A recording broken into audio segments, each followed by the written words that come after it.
Turfgrass breeding at the University of Georgia.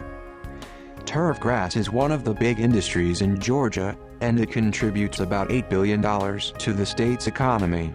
Turfgrass is used in home lawns, athletic fields, golf courses and roadsides. Most of the turfgrasses grown in Georgia belong to warm-season turfgrass species. Today we will discuss how a new variety of turfgrass is developed.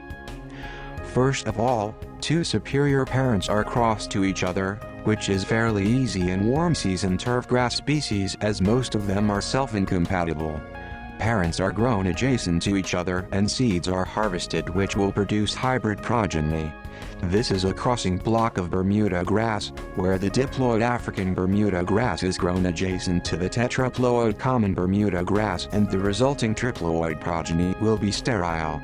As every genotype has a potential to become a new variety which can be maintained by vegetative propagation, the progeny from each seed is multiplied in the greenhouse.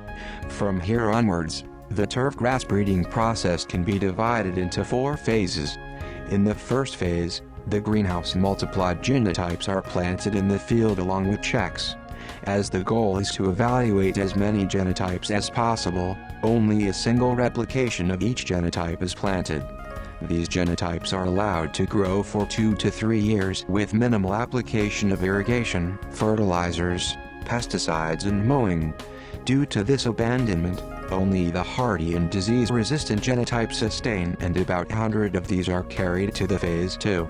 In Phase 2 the selected genotypes are still evaluated at the single location but in replicated field plots that are managed more intensively, including regular irrigation, fertilization and mowing at appropriate heights. These genotypes are assessed on a regular basis for various performance factors such as establishment rate, color, density, resistance to diseases and insects, and overall turfgrass quality. About 10 to 15 best performing genotypes are selected at the end of Phase 2. Phase 3 involves similar assessment to the Phase 2 but at multiple research sites situated at collaborative universities or through the National Turfgrass Evaluation Program. This helps to assess the genotype and environmental interaction, which plays an important role in turfgrass performance. Phase 4 consists of advanced yield trials, which are designed according to the specific breeding goals. For example, genotypes being developed for the golf putting greens are subjected to intensive low mowing. The best genotype is released as a commercial variety and is licensed to a side producer for distribution. The University of Georgia's turfgrass breeding program is one of the best in the world. In 1946, Dr. Glenn Burton, also known as the father of warm-season turfgrass breeding, started a Bermuda grass breeding program at TIFTON, which was continued by Dr. Wayne Hanna. Currently the program is under Dr. Brian Schwartz and focuses on Bermuda grass, centipede grass and zoysia grass. Some of the best Bermuda grasses grown across the world have come out of this program.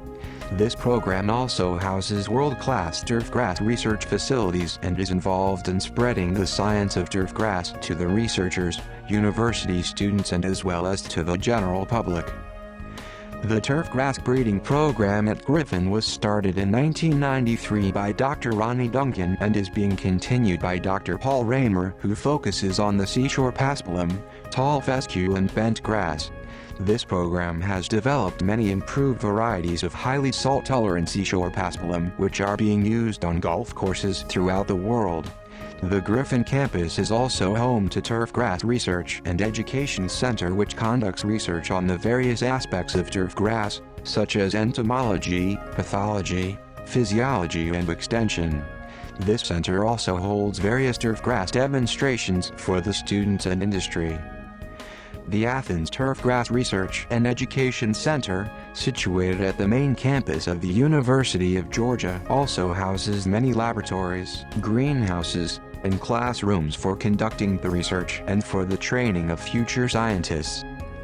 So, the University of Georgia's turfgrass program, supported by various research groups, will continue its efforts in developing improved turfgrasses, training future scientists, and will remain a world leader in turfgrass science and education.